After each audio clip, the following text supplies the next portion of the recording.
The Defense Minister Dominic Nitiwul has instructed the Chief of Defense Staff, Major General Obed Aqua, to immediately begin investigations into allegations of some military men protecting illegal gold mining concessions, especially in the Ashanti region. He said his outfit will ensure that any military personnel found engaged in the illegal act will be duly dealt with. Dominic Nitiwul was reacting to claims by the Lands and Natural Resources Minister John Peter Amewu, who alleged on Monday that some military officers were offering protection to some foreigners who were mining illegally. The Lands Minister had earlier indicated most of the Galamsey sites they visited during his tour of the country were heavily protected and manned by military personnel.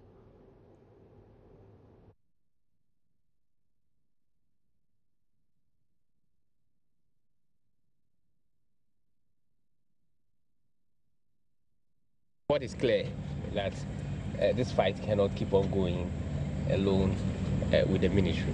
And I think you agree with me that there are law enforcement agencies out there who need to do a lot.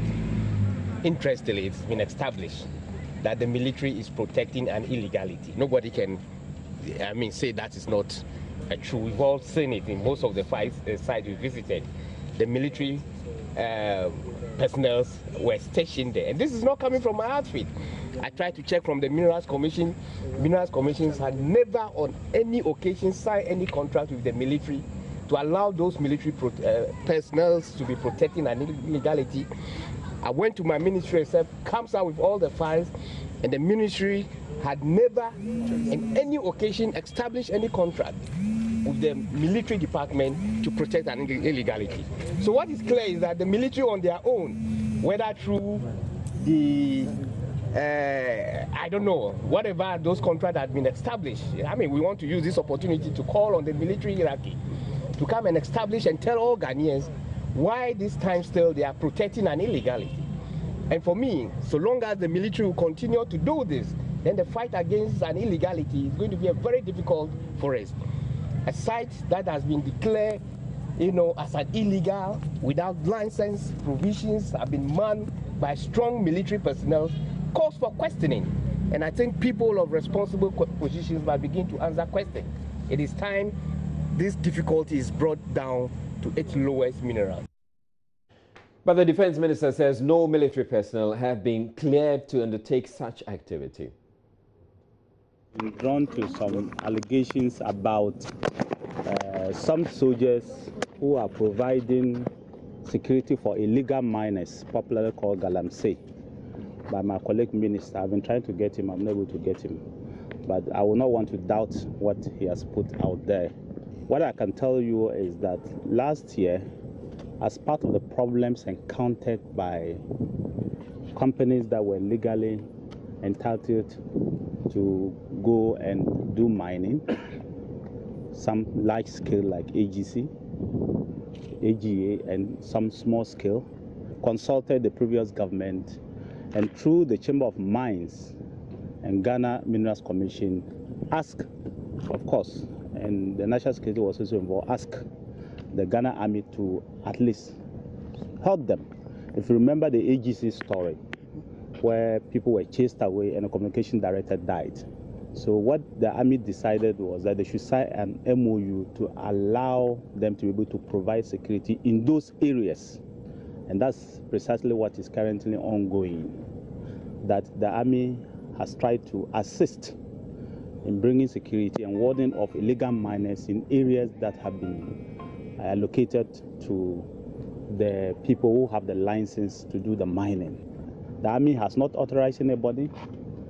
They don't know anything about it, but they will investigate immediately and find out the veracity of that allegation.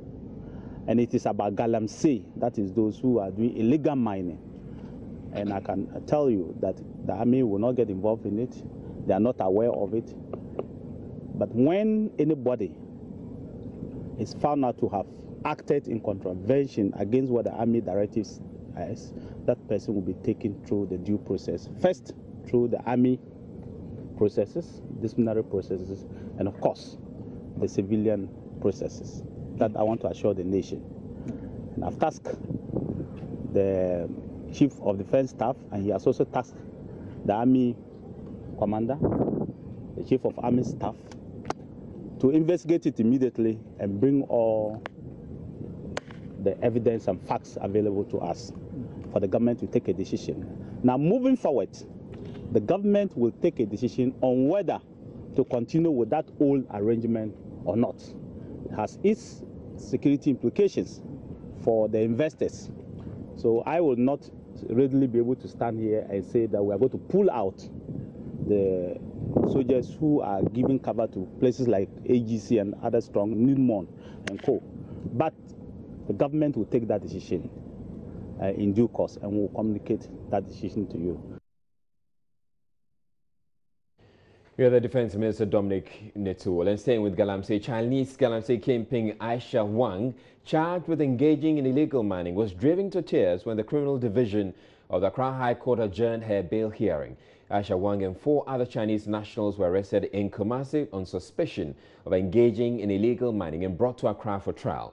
The court will determine on June 2 whether she stays in custody as the trial continues or grant her bail. Joseph Akable was in court and reports. The hearing commenced with a heated debate between lawyers on both sides. The Attorney General's representative, led by Mercy Arthur, informed the court of their desire to substitute the charge sheet before the court. The initial charge sheet sought to charge them under the Immigration Act for illegal employment of foreign nationals. The new charge sheet he prayed the court to accept, apart from charging them under the said act, also sought to charge them under the Minings and Minerals Act. Lawyers for Aisha Wang, led by lawyer Akwete, argued that a new charge sheet did not include the facts supporting the charge put before the court. Justice Eko Baden struck out the initial charge sheet, allowing for Mercy Arthur to make oral arguments with regards to the new charge sheet before the court. It was then the time for the arguments for the court to grant bail to the 5 Chinese nationals. Lawyer Akwete claimed the first accused person, Aisha Wang, was suffering from a medical condition that made it necessary for her to require urgent medical attention. This was opposed by lawyers for the Attorney General, who insisted the said medical attention could be provided by the prison service as she remained in custody. She again told the court that investigations were still ongoing, for which reason they feared she may interfere with investigations if she is granted bail. They wanted the court to continue to hold her in custody as investigation progressed. Justice Eko Baden, after listening to the arguments, set June 2 to rule on the bail application. This did not sit well with Aisha Wang as she banged her hand on the seat in the courtroom and broke into tears few minutes afterwards. She had to be consoled by her lawyers, Jerry Akwete, as well as immigration officers, after which she was led outside the courtroom into the vehicle away to custody. Kwame Oredu, one of the lawyers who represent Aisha Wang and the 4 other Chinese nationals, was unhappy about the decision by the court. Now they claim that they did further investigations and they've charged them under the Minerals and Mining Act as well. So now they've added 2 additional charges under the Minerals and Mining Law. That is it. So basically they've added 2 extra charges. So now it's not just about immigration charges, but offenses under the Minerals and Mining Act as well. Your client didn't seem happy when the request was was fixed for another day to rule on. Yes, as lawyers for her, how does this come to you? We are not happy. I mean, we thought probably, looking at the days they've already spent in the cooler, we thought probably we could get an earlier date as a decision of the courts, and we will abide by it. On June 2, Justice Charles Eko Baden will be deciding the fate of Aisha Wang and 4 other Chinese nationals as to whether they should be granted bail pending trial or they should be denied bail for trial to proceed. Reporting for Joy News, Joseph Akable, Law Court Complex. We're taking a break on Joy News Prime. When we come back, we'll be looking at the Millennium Development Authority story, upbeat about the meeting October 2018 deadline for the takeover of ECG's operations by a new entity, despite 7-month delay and introduction of new clauses by government. Stay tuned, we'll be back in a bit.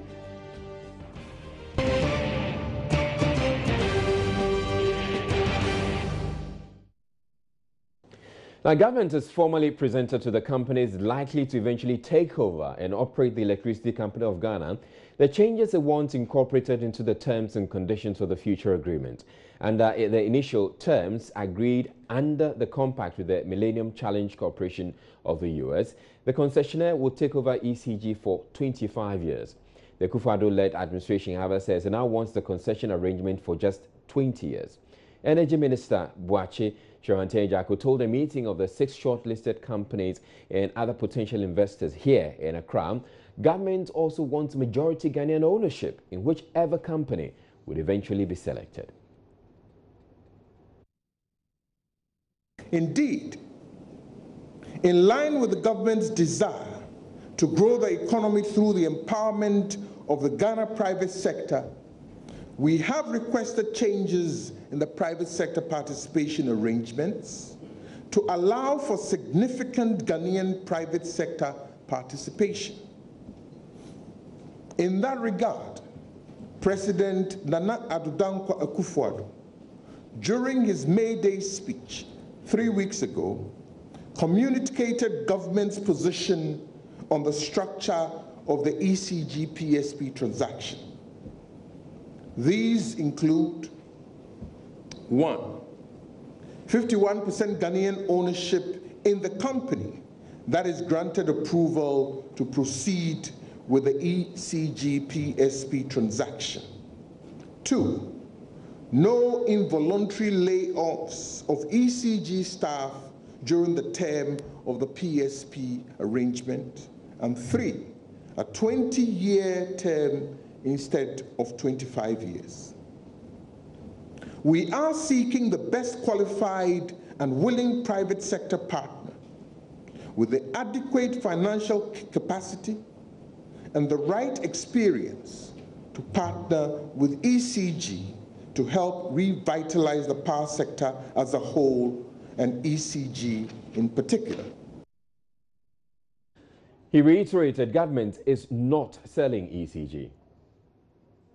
The requirements of the private sector to manage, operate, and above all, carry out strategic infrastructure investments in ECG remains the key objective of the PSP program.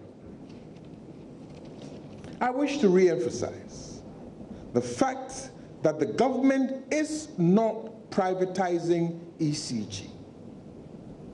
The government of Ghana will maintain ownership of ECG assets whilst they are leased to the private sector to manage and operate.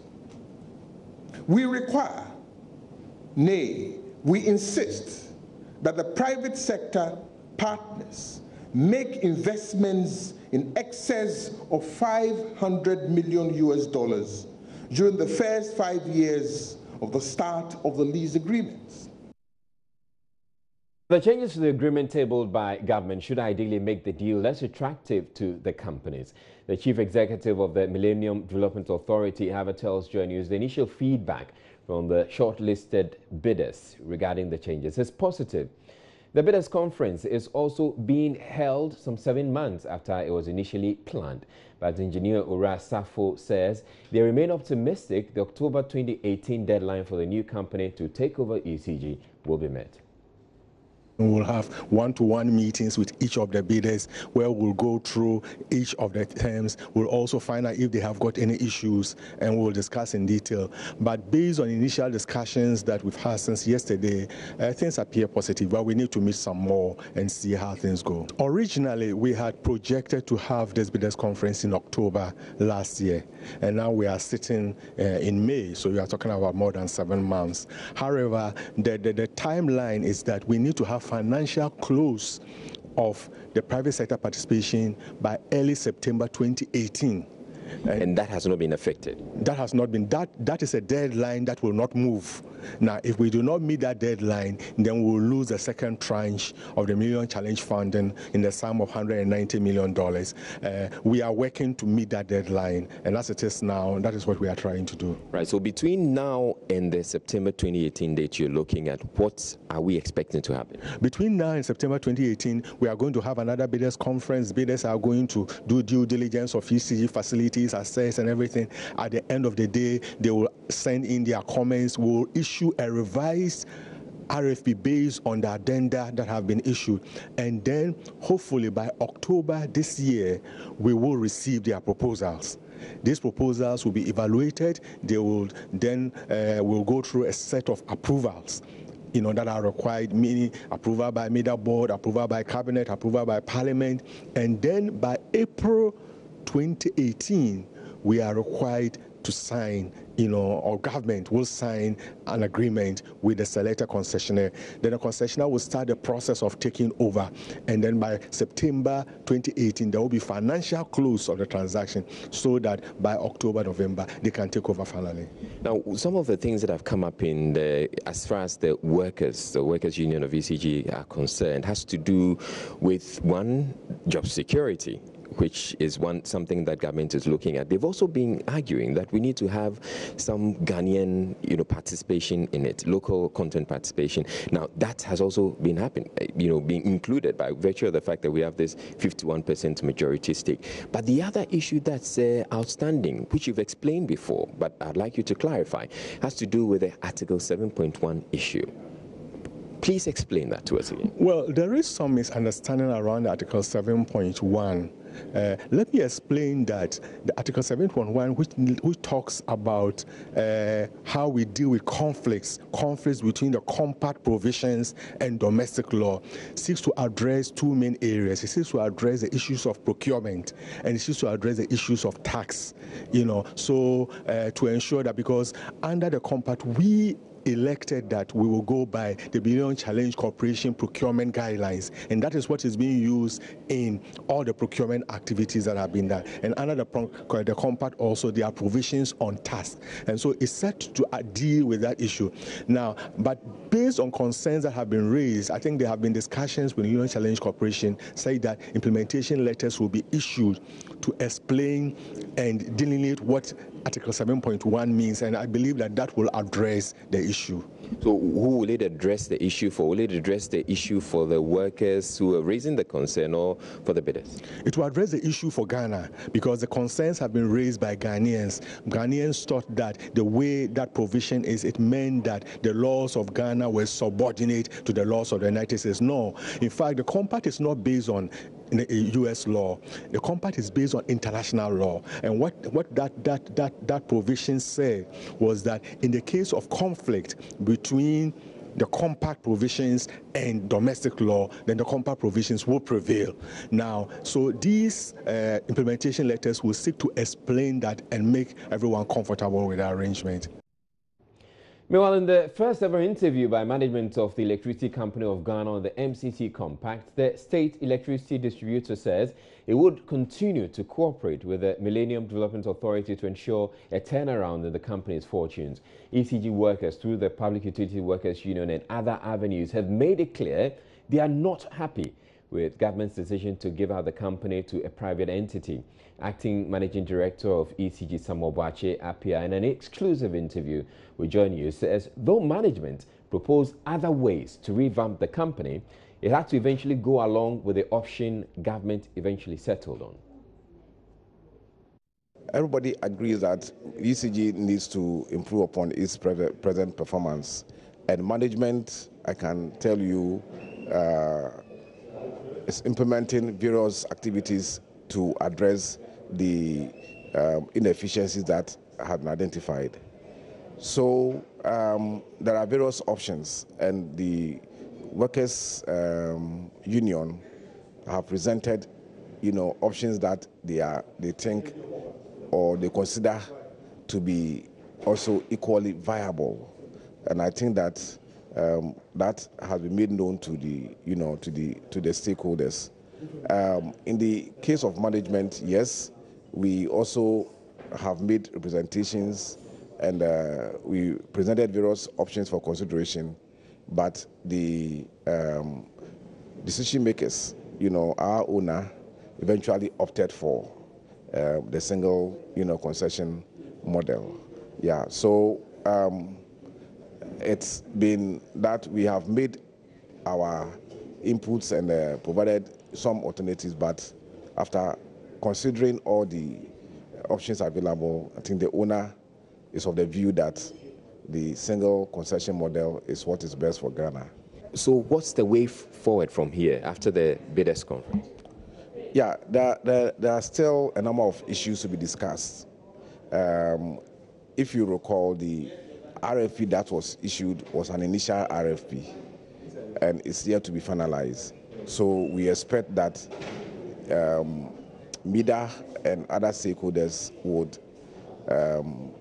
collaborate and engage further to discuss the outstanding issues so that the final RFP that will be issued, will be aligned to the stakeholders' expectations and agreement on the various issues that are still outstanding, so far as this PSP is concerned. So essentially you continue to be part of the engagement? Oh yes, actively participate and engage to make sure that what comes out finally inures to the benefit of ECG workers and Ghanaians as a whole.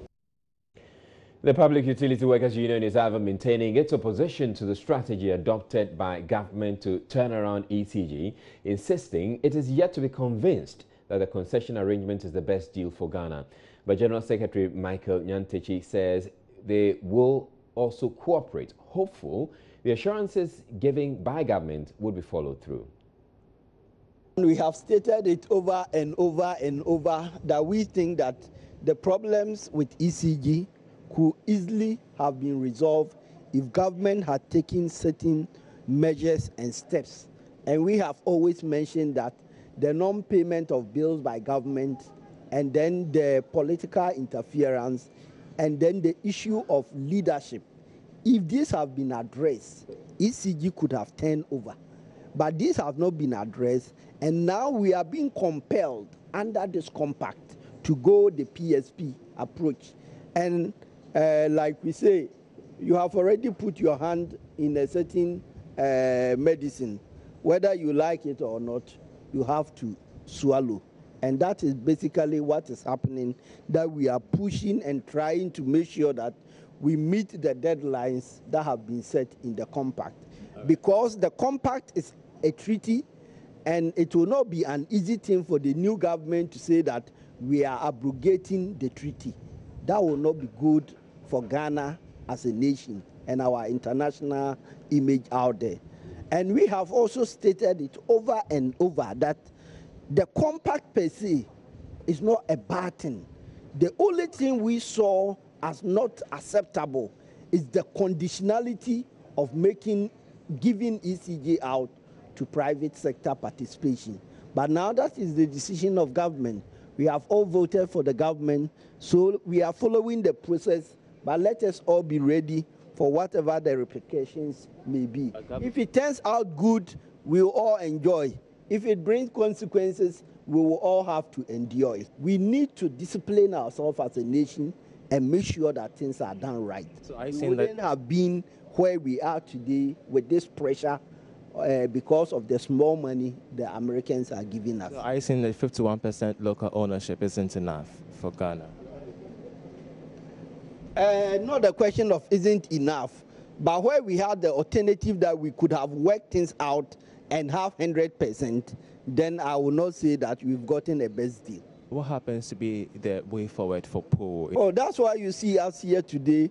We are going to follow and actively be involved in the process to make sure that all the fine details capture all the assurances the president has given, and then at the end of the day, we don't want to see any surprises. So for now, we are collaborating with MIDA and with the ministry, but we are doing it based on the assurance of the three things the president said, but we will not keep our eyes closed for anything to be happen on our blind side.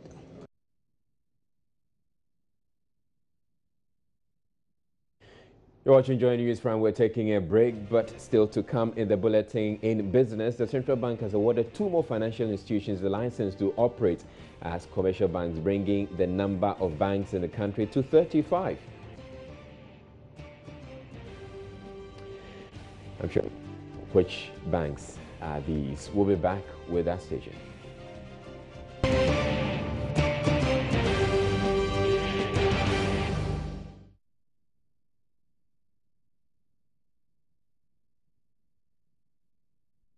Hello again, good evening and welcome to Business. The Bank of Ghana has awarded Construction Bank permission to operate as full universal bank, while Beige Capital has also been given full license, but on condition that it meets some two key requirements. This brings the number of banks operating in the country to 35. George Rafi has more.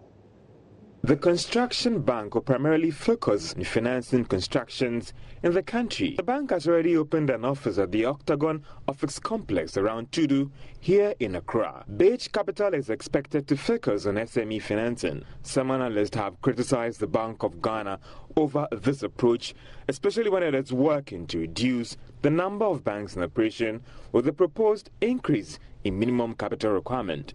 But head of banking supervision at the Bank of Ghana, Raymond Amanfo, says this process was started long time ago. When you give a previous year approval, that meets the condition, then you are already by your provisional approval set them to do certain activities. So when they meet your conditions and you can confirm their capital sources and that, then you can go ahead and then give them approval. He, however, maintains it might be difficult to totally stop issuing licenses to commercial banks. If you are going to put embargoes, then the embargo must cut across no matter which bank is coming. And assuming you have an international bank like Citibank want to set up, will you say you have an embargo? So we have to be very selective. The number could also increase to 35 as Ghana Home Loans is almost through in meeting all the requirements to secure its final license. But for some, a lot more banks could increase competition in the sector, a development that could lead to reduction in the cost of credit. However, some are also worried that this trend hasn't helped that much in improving upon the culture of savings in the country. Energy Minister Boakye Agyarko says job security of the workers of Electricity Company of Ghana, ECG, would be a major factor to be considered in the selection of the company to manage the power facility. He revealed this at the Millennium Development Authority Bidders Conference held here in Accra. Government has presented revised terms to 6 companies shortlisted as potential new operators of the ECG. Boakye Agyarko said this includes the requirement that Ghanaians own 51% of the new entity. The first bidders conference of the concession to take over electricity distribution business of the ECG saw various investors and key bidders of the concession engage government on how best to ensure a successful lease of the company. Power Minister Boakye Agyarko says the concession will help expand the service base of the ECG by end of 2017. He believes the current service expansion of the company, which currently falls at a 37% low, will be increased to over 50% by end of year. As a nation, we should set our sights firmly on turning around the fortunes of the strategic assets, which so many of us have poured our sweat into building. The MCC is committing close to $500 million for improvements in the power sector directly and indirectly to catalyze critical private sector participation and investments in the distribution sector. Chief Executive Officer of MIDA, Engineer Orake Safo, says the authority was making up for the loss suffered as a result of agitations by workers of the ECG over the last 7 months. He tells Joy Business government will ensure value for money in its engagement with the aggrieved workers. We've lost some 7 months. However, we can still make the timelines. The objective has been to ensure that the financial close of the Electricity Company of Ghana private sector participation is completed by September 2018, September 6, 2018. And we believe that we can still make that timeline. Once we make that timeline, then the second tranche of the MCC funds that we receive will be made available. That the concession arrangement is not a sale, in the sense that the assets of ECG will still remain owned by Ghana. The ECG concessionaire has been criticized by the Public Utility Workers Union. General Secretary of the union, Michael Adumata Nyantiti, is making a case for government to first tackle the internal crisis of the ECG before embarking on any concession. He predicts a hike in utility prices should the concession deal take off in 2018. If already we are saying the tariffs are high, and of that component, 60% has nothing to do with ECG. And now we say that a private operator should come and take over and manage ECG. And because of that, efficiency will be introduced, so tariffs will go down. We find it very difficult to understand. The 6 shortlisted applicants for the ECG concession deal interacted with potential local and international investors. They will also have an opportunity to tour selected ECG sites while in Ghana. Away from that, work towards joint inspection services at the Tema and Takoradi ports have begun. This is expected to reduce the time and cost of clearing goods at the ports by about 50% when implemented. Chief Executive of West Blue, Valentina Minta, disclosed this in an interview with Joy Business when the Parliamentary Select Committee on Finance paid a working visit to the company. Ebenezer Saboti was there for Joy Business. The Parliamentary Select Committee on Finance has been assessing activities so far by West Blue Consulting Limited on the implementation of the Ghana National Single Window Project, which began about 2 years ago. In an interaction with the committee, Chief Executive of West Blue, Valentina Mintep, disclosed the request by the Vice President, Dr. Mahmoud Bawumia, to streamline operations at the port has come at a crucial time because the company has begun processes to begin the implementation of the Joint Inspection Service. The implementation of the joint inspection services at the port is expected to reduce the cost and time of doing business between regulatory bodies and traders. She explains the status of the program to Joy Business.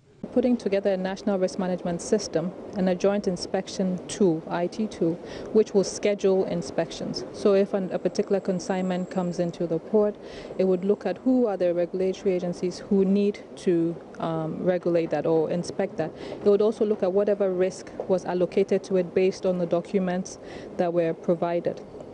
So the tool is in place, the team is already in place in terms of the individuals. The standard operating procedure has already been put in place and they've been trained on it. What we're waiting now is for the system to go live, to do the pilot, and then it rolls over. So we're very optimistic. So when is the system going live? So we're looking at within a month, we should be starting the pilot, and then certainly by 1st of September, it should be fully operationalized. What difference will it bring to operations at the port? I mean, it will bring coordination. You need to ensure that we have coordinated border management approach in place. Speaking on the assessment so far, Chairman of the committee, Mark Asibeyeboah, said he is confident West Blue and GCNet will collaborate to work in eliminating many human interventions at the ports. I hope when somebody had mentioned, if somebody had mentioned single window to you previously, I don't think you would have understood it fully. Okay, so I'll be happy if we move into a paperless regime. When we have electronic submission of documents and valuation and everything. We also import goods. Don't you import goods? We all do. So we want trade to be facilitated and for revenue to be enhanced. That's all that is about. You facilitate trade and enhance revenue. They are not an island on their own.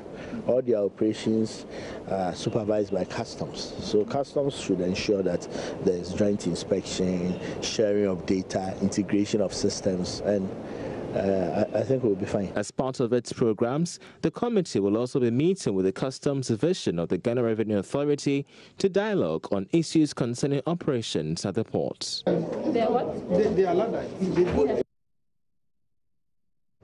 And the National Petroleum Authority, NPA, says it has started enforcing a government's directive to close down all oil marketing companies that fail to comply with safety standards. The move has been influenced by recent gas and fire outbreaks at some service stations in the country. According to the authority, investigations have shown that most of these accidents were due to human negligence and failure to enforce safety standards. The regulator is also pushing ahead to stop siting of new service stations in residential areas. Hassan Tampuli is CEO of the NPA. It's a decision that NPA has taken and then we are implementing. If you feel the tests of safety standards and it is established beyond all reasonable that indeed there has been some amount of negligence or refusal to follow the safety protocols, we'll crack the whip. We can suspend indefinitely, or we can revoke completely and impose fines in addition. And when are you going to start implementing this? At once. At once. That's So right. one would also talk about the fact that how bent are you going forward to ensure that all these members comply with the safety standards? We intend in implementing this policy not to take prisoners. We are not going to have any secret cows. You fail the test, we exact the necessary sanctions. So we are not going to have any qualms about who is involved or any mitigation circumstances that you have. Safety standards must be adhered to, and there are terms and conditions of license. And when we come on an annual basis to come and inspect your stations and test the integrity of your system, we expect that 5 months, 6 months, 7 months, or even 11 months under the line, those standards that we saw must still be in place. It's a continuous thing that you must do. It's not an event waiting for NPA to come and then inspect and then they renew your license. We'll still be doing the monitoring. The multi-stakeholder committee that is responsible for review of documentations before permits are given would be converted into additional monitoring mechanism, so that not only would they go to do inspection before the grant of license, they will also go in addition to the monitoring and inspection team of the NPA to undertake some amount of monitoring. In addition to that, we also have some risk assessors that we have engaged who will also be going around to test the integrity of the processes that are in existence at various refill outlets. So their reports would also give us an indication whether or not to allow retail outlets at their existing points to continue to operate, or whether to recommend improvement of their safety mechanisms, or whether to recommend even complete relocation of those retail outlets, and we will implement them. And that's all by way of business tonight. Many thanks for your company. My name is Emmanuel Apuachi. We have there's more news coming up. Don't go away. Good evening.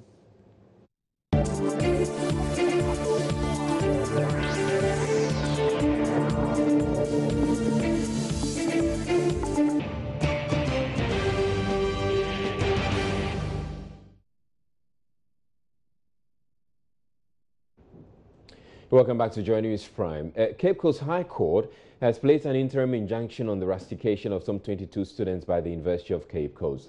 The order restraining the university authorities from enforcing their decision was issued by Justice William Wampong Tuesday and lasts until Friday, May 26, 2017. The court, presided over by Justice William Wampong, also directed the school to allow the students to write the examinations and carry out other academic activities. Richard Kojunako joins me with more on this. Hello, Richard. Hi, Israel. All right, so give us some more detail on the court ruling. Well, based on the happenings that have transpired over the last few days, you know, there were some clashes during the celebration of the Atlantic Hall, the Uga Hall Week celebration. Some students from KNUST and University of Ghana, Legon were purported to have been invited by Atlantic Hall. And so in the process, 3 students got injured and many properties were also destroyed. So the university, together with the police, set up a committee, and the committee recommended that the whole executive of ATL, 22 of them plus the organizing committee that saw to the organization of the whole week of Atlantic Hall should be rusticated. And by rustication, it means that the students have been suspended. The whole president of ATL was suspended for 4 semesters, and 4 semesters in our normal calendar is 2 years, and then the 2 semesters will represent a 1 year. And their sanction or their suspension should take immediate effect, but we are in the 2nd semester. And so it means that all the quizzes and the examinations that they have written have become, have become null, and so all have been nullified. And so the students did not understand the alumni of of Atlantic Hall threatened court action. But today, the court granted an injunction on the university, restraining them from carrying out the rustication that has come, and they were 4. And it reached that it is hereby ordered that the defendant, that is the University of Cape Coast, its agents, workmen, or employee are restrained from carrying out their purported decision to rusticate the plaintiffs. The second one, it is further ordered that the defendant is further restrained from preventing the plaintiff, the applicant, from writing the second semester examination. The third one, it is further more ordered that the defendant is restrained from interfering in any whatsoever with the academic work of the plaintiffs. And the last one is that it is hereby again ordered that this order would last for 3 days for the day of the grant of this application inclusive, and it was signed by Francis Gezia. That is the registrar of the Cape Coast High Court. And so that is what has been happening. But you know that the SRC of the University of Cape Coast has also told the students to stay put and go on with or go on to write the exams. And yesterday, the students wrote the exams, and today, to those who have not finished with the exams, they continued. And so that is what has happened in this state. All right, so I can imagine that clearly the affected students will be excited about the decision of the court, but do we have any reaction from the school authorities yet? Well, I've been listening to the PRO of the university, Major retired Kofi Babentum, and he says that, well, they have not received any injunction from the court, and for them, the decision still stands.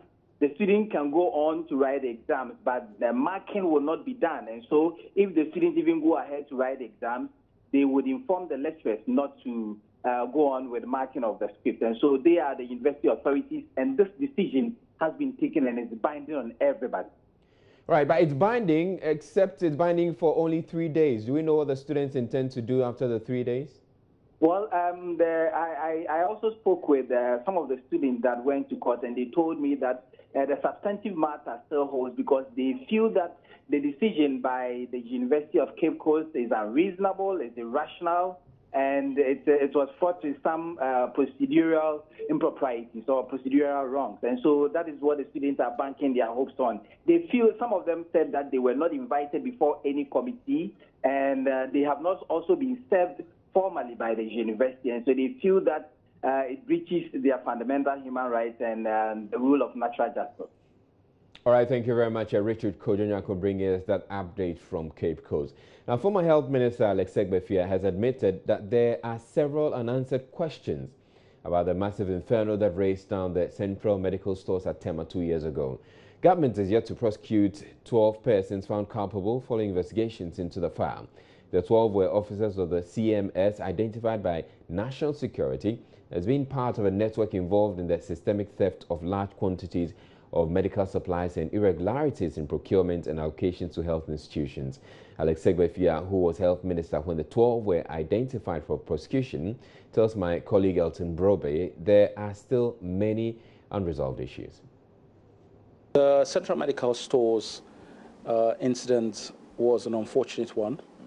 We were committed to ensure that we could rebuild the Central Medical Store as a matter of urgency because it is something that is actually needed by the country.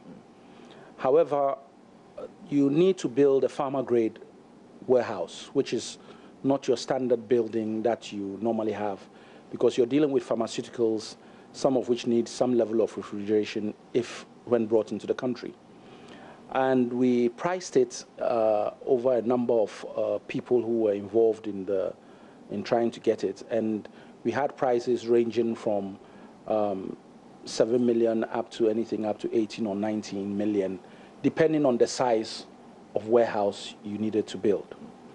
We looked at it comprehensively and we realized that we didn't actually have to build a warehouse that was as big as the one that we had before. Because the whole idea is that if you have a very good supply chain management system, you would be able to get or move pharmaceuticals quickly out of the system to the region and then to the districts and then to the teaching hospitals or the final destination of these pharmaceuticals. So we had to ensure that, one, we had a good supply chain management system. Two, we had Central Medical Stores that would be able to meet the need but not as big as the one we had. The price that finally came to bear was somewhere in the region of 7.9 or 8 million. Cedis or dollars? Dollars. Okay. And that was a full pharma-grade process, which would also incorporate some level of IT that would ensure that as drugs came into the country, and had to be moved on, they would have complete tracking ability so that fraud would also be eliminated, amongst other things. It would also mean that as they came in and we knew they were in, they could move out of the warehouse into the regions and the districts and to the teaching hospitals as quickly as possible. However, funding was an issue. Before the central medical stores got burnt, there was a facility of $10 million that was available for IT and infrastructure for the central medical stores as part of the contract that was signed with NMS. Now that the central medical stores was burnt, that fund existed but could not be used because the building didn't exist. However, because the loan agreement of $10 million was broken into two segments, $4 million for infrastructure and $6 million for IT, it meant that we could actually begin to use the $4 million that was for physical infrastructure to begin to rebuild without going through a full loan process. But how come the $4 million is still sitting and the building remains, unrehabilitated? Because you don't want a white elephant. Too many buildings in our country start off and are not finished. Why? For lack of funds. Before you begin, you must know where you are going to end. And quite simply, where was the other $4 million going to come from? Was it going to come from a loan package? Or was it something that we would do under a Government of Ghana package to get that $4 million to add to the $4 million that NMS had? Would we go back to NMS and ask them for some more money before they dealt with it? We also had to be clear that we had the right paperwork which would allow us to go through a sole sourcing process because the money was already there, infrastructure-wise. So you don't necessarily, we were not going to breach procurement processes, but we had to be clear that this was done in a way which was transparent. In fact,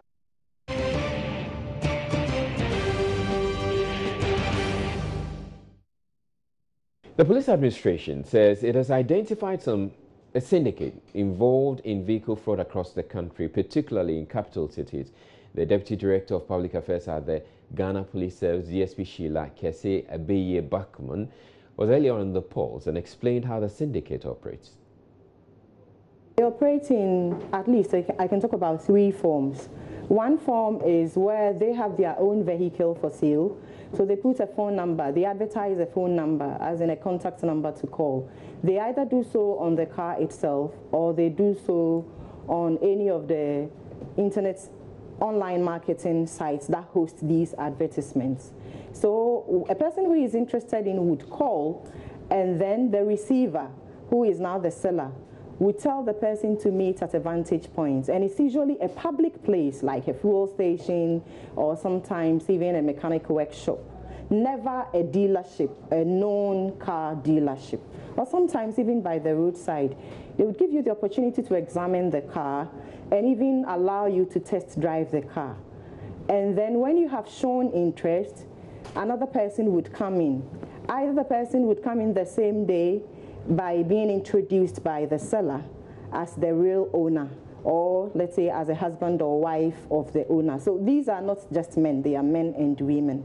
Or somebody might call you on phone and tell you that, oh, I am the real owner, or I am an agent accredited to sell this car that you have shown interest in. Can we meet at so and so place so that we bargain and come to a conclusion? In fact, another way they deal, or the car fraudsters operate, is that when you have advertised your car for sale, you know, as individual, sometimes you want to change your car, so you advertise it for sale. Okay. They pick your phone number, and then they would call you that they are interested in the car. Okay. She had treated the public to help arrest members of the gang whilst giving tips on how to avoid them. You know, we want you to be able to help us to track these people. We have made arrests, but not all of them. Right. And so one of the things you can do is that you can take pictures of them. You can pretend as though you're making a call, and then you take pictures of the people. Or you can even ask the person casually, can I take a picture with you?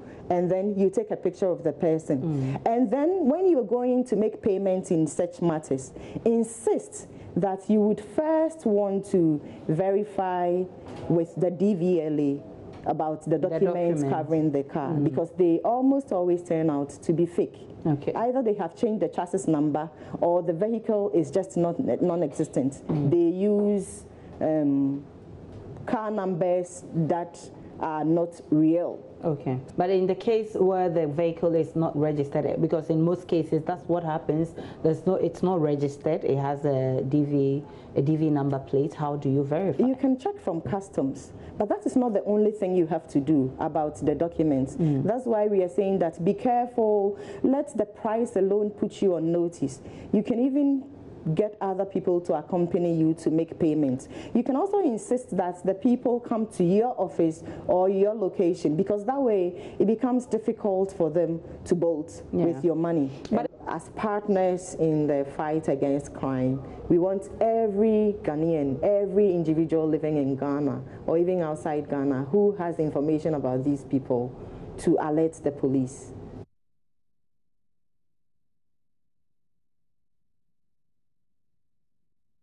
The Ministry of Defense says it has been successful in bringing down by $1.5 million the cost of a cemetery earmarked for the military.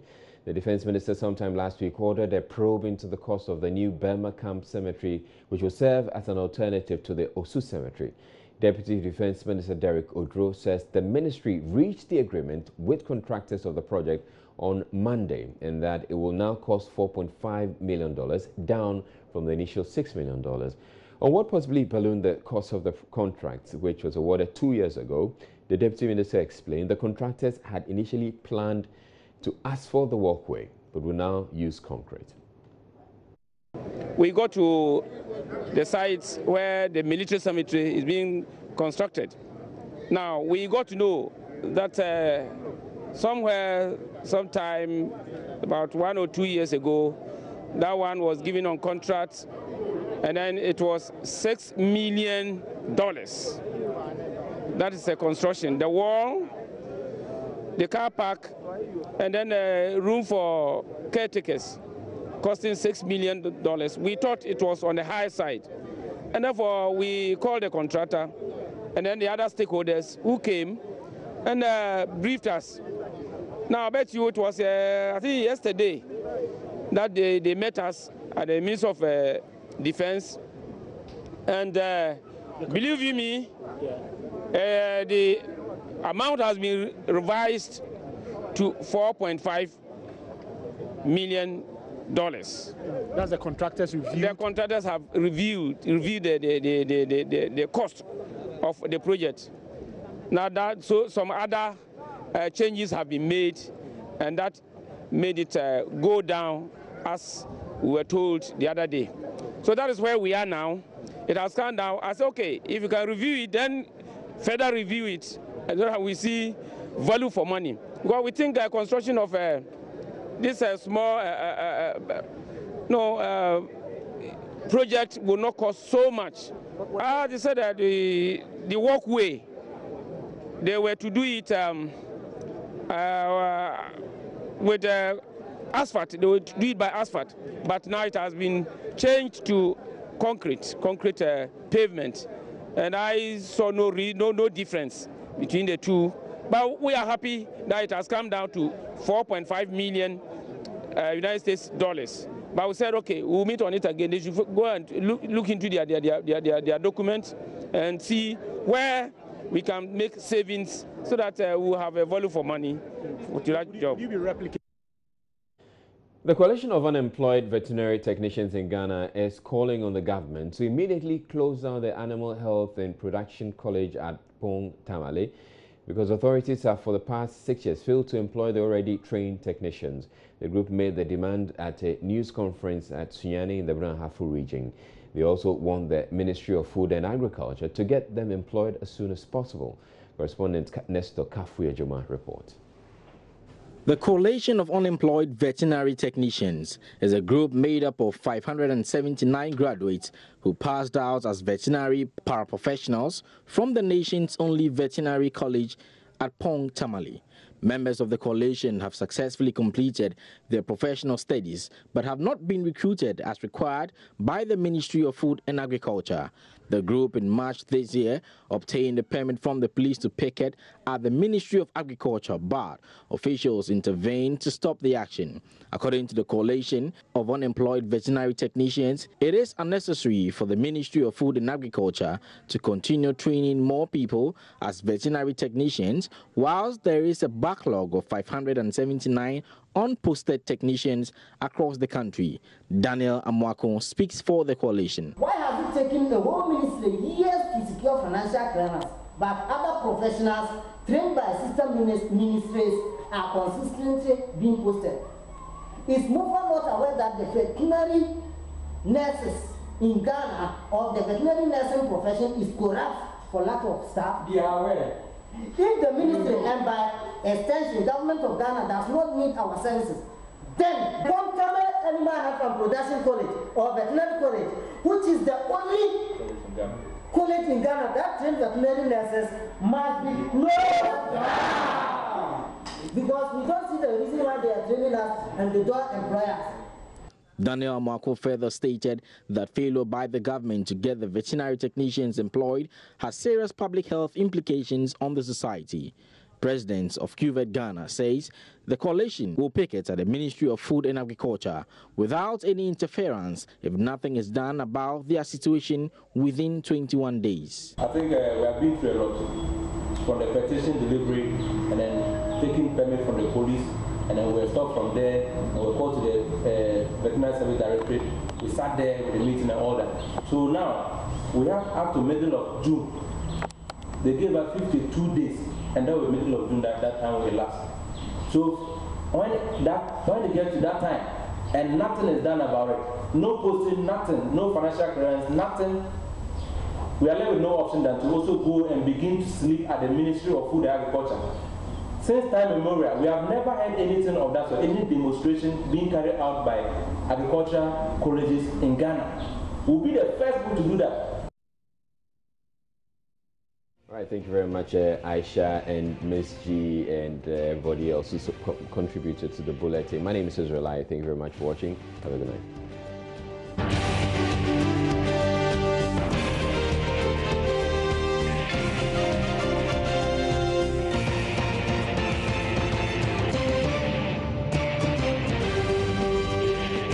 This is Joy News Prime.